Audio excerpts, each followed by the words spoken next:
السلام علیکم ورحمۃ اللہ تعالی وبرکاتہ۔ انوار شریعت کی یہ ہمارا پارٹ نمبر 10 ہے، بدعت کا بیان ہے۔ یہاں سے ہم پڑھیں گے۔ چلیے ویڈیو کو شروع کرتے ہیں۔ بسم اللہ الرحمن الرحیم۔ سوال: بدعت کسے کہتے ہیں اور اس کی کتنی قسمیں ہیں؟ جواب: اصطلاح شرع میں بدعت ایسی چیز کے ایجاد کرنے کو کہتے ہیں جو حضور علیہ السلام کے ظاہری زمانہ میں نہ ہو، خواہ وہ چیز دینی ہو یا دنیاوی۔ اور بدعت کی 3 قسمیں ہیں: بدعت حسنہ، بدعت سیئہ اور بدعت مباحہ۔ بدعت حسنہ وہ بدعت ہے جو قرآن و حدیث کے اصول و قواعد کے مطابق ہو اور انہیں پر قیاس کیا گیا ہو۔ اس کی 2 قسمیں ہیں۔ اول، بدعت واجبہ، جیسے قرآن و حدیث سمجھنے کے لیے علم نحو کا سیکھنا اور گمراہ فرقے مثلاً خارجی، رافضی، قادیانی اور وہابی وغیرہ پر رد کے لیے دلائل قائم کرنا۔ اور دوسری قسم ہے بدعت مستحبہ، جیسے مدرسوں کی تعمیر اور وہ نیک کام جس کا رواج ابتدائی زمانہ میں نہیں تھا، جیسے اذان کے بعد صلاۃ پکارنا۔ در مختار باب الاذان میں ہے کہ اذان کے بعد الصلاۃ والسلام علیک یا رسول اللہ پکارنا ماہ ربیع الاخر 781 ہجری میں جاری ہوا، اور یہ بدعت حسنہ ہے۔ بدعت حسنہ بھی ہے، اور یہ بدعت حسنہ کی دوسری قسم میں، یعنی بدعت مستحبہ میں۔ بدعت حسنہ کی 2 قسمیں ہیں، بدعت واجبہ اور بدعت مستحبہ۔ تو بدعت واجبہ جو ہے، ٹھیک ہے، جو بدعت جو واجبہ ہے تو وہ اوپر ہے، یہ بدعت مستحبہ ہے۔ بدعت سیئہ کسے کہتے ہیں اور اس کی کتنی قسمیں ہیں؟ جواب: بدعت سیئہ وہ بدعت ہے جو قرآن و حدیث کی اصول و ضوابط کے مخالف ہو۔ اشاعۃ اللمعات جلد اول صفحہ 125۔ اس کی 2 قسمیں ہیں۔ اول، بدعت محرمہ، جیسے ہندوستان کی مروجہ تعزیہ داری، فتویٰ عزیزیہ، رسالہ تعزیہ داری اعلیٰ حضرت، اور جیسے اہل سنت و جماعت کے خلاف نئے عقیدہ والوں کے مذاہب۔ اشاعۃ اللمعات جلد اول صفحہ 125۔ اور 2 ہے، جیسے بدعت سیئہ کی دوسری قسم ہے بدعت مکروہہ، جیسے جمعہ اور عیدین کا خطبہ غیر عربی میں پڑھنا، جیسے عربی میں پڑھنا چاہیے تو غیر عربی میں پڑھنا، یہ بدعت مکروہہ ہے۔ بدعت مباحہ کسے کہتے ہیں؟ جیسے کہ بدعت سیئہ ہو گیا، بدعت حسنہ ہو گیا، بدعت سیئہ ہو گیا، اور بدعت مباحہ کا بیان ہے۔ جواب ہے کہ جو چیز حضور علیہ السلام کے ظاہری زمانہ میں نہ ہو اور جس کے کرنے نہ کرنے پر ثواب و عذاب نہ ہو، اسے بدعت مباحہ کہتے ہیں۔ اشاعۃ اللمعات جلد اول صفحہ 125۔ جیسے کھانے پینے میں کشادگی اختیار کرنا اور ریل گاڑی وغیرہ میں سفر کرنا۔ سوال: حدیث شریف کلو بدعتن ضلالہ، یعنی ہر بدعت یعنی گمراہی ہے، سے کون سی بدعت مراد ہے؟ جواب ہے کہ اس حدیث سے صرف بدعت سیئہ مراد ہے۔ دیکھیے مرقات شرح مشکات جلد اول صفحہ 169 اور اشاعۃ اللمعات جلد اول صفحہ 125۔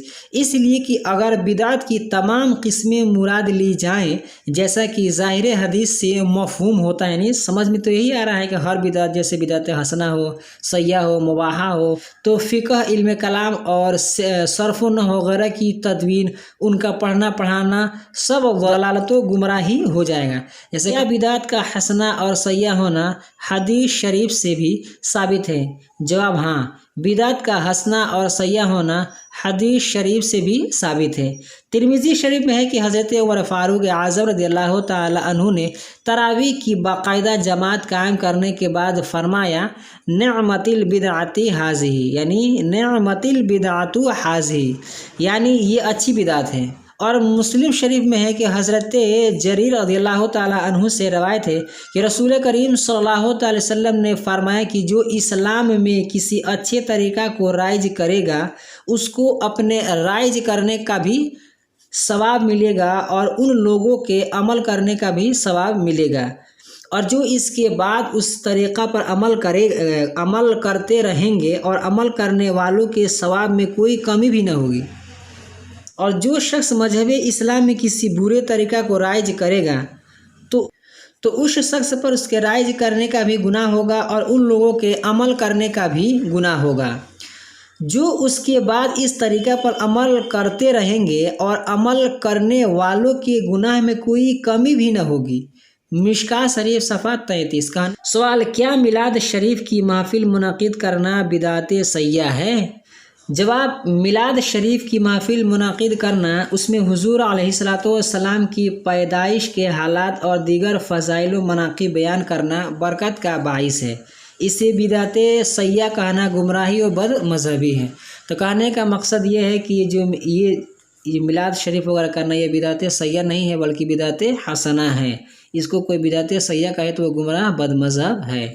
سوال، کیا حضور علیہ السلام کے زمانہ میں میت کا تیجا ہوتا تھا؟ جواب، میت کا تیجا اور اسی طرح 10واں 20واں اور 40واں وغیرہ حضور علیہ السلام کے ظاہری زمانہ میں نہیں ہوتا تھا بلکہ یہ سب بعد کی ایجاد ہے اور بدعت حسنہ ہے، اس لیے کہ ان میں میت کے ایصال ثواب کے لیے قرآن خوانی ہوتی ہے، صدقہ خیرات کیا جاتا ہے اور غربا و مساکین کو کھانا کھلایا جاتا ہے اور یہ سب ثواب کے کام ہیں۔ ہاں، اس موقع پر شادی بیاہ کی طرح دوستوں احباب اور عزیز و اقارب کی دعوت کرنا ضرور بدعت سیئہ ہے۔ شامی جلد اول صفحہ 629، فتح القدیر جلد دوم صفحہ 102 پر موجود ہے۔ یہیں تک یہ بدعت سیئہ کا بدعت کا بیان یہاں مکمل ہوا۔ اب یہاں سے کتاب الاعمال یعنی وضو کا بیان ہے۔ اصل مسائل یہاں سے شروع ہے، وہ تو پورا عقائد کے تعلق سے تھا۔ اب یہ ضروری مسائل ہے جو آپ کے روز مرہ میں پیش آنے والی جو ضروری مسائل ہے یہاں سے، جیسے روزہ ہے، نماز ہے، زکوٰۃ ہے، حج ہے، یہ جو عقائد کے بارے میں بتائے ہیں جو بھی، اس کو ذہن نشی کر لیجیے گا۔ جب آپ کا عقیدہ صحیح رہے گا تبھی آپ کی نماز، آپ کی روزہ، آپ کی حج زکوٰۃ قبول کیے جائیں گے، ورنہ منہ پہ مار دیے جائیں گے۔ اس لیے عقائد درست کیجیے، اللہ رسول پر ایمان رکھیے، تقدیر پر ایمان رکھیے، اور جو کچھ اللہ تبارک و تعالیٰ نے آپ پر فرض کیا ہے جیسے نماز، روزہ، حج زکوٰۃ وغیرہ، اس کو آپ دل سے اچھے نیت سے، صاف دل سے، ریاکاری سے نہیں، صاف من سے کیجیے۔ تو آج کی ویڈیو میں بس اتنا ہی۔ ویڈیو پسند آئی تو ویڈیو کو لائک کریں، اپنے دوستوں کے ساتھ شیئر کریں۔ ہمارے اس یوٹیوب چینل پر نئے ہیں تو ہمارے چینل کو سبسکرائب کر کے بیل آئیکن کو پریس کر دیں تاکہ ہماری ہر آنے والی ویڈیو کی نوٹیفیکیشن سب سے پہلے آپ کو ملے۔ السلام علیکم ورحمۃ اللہ تعالیٰ وبرکاتہ۔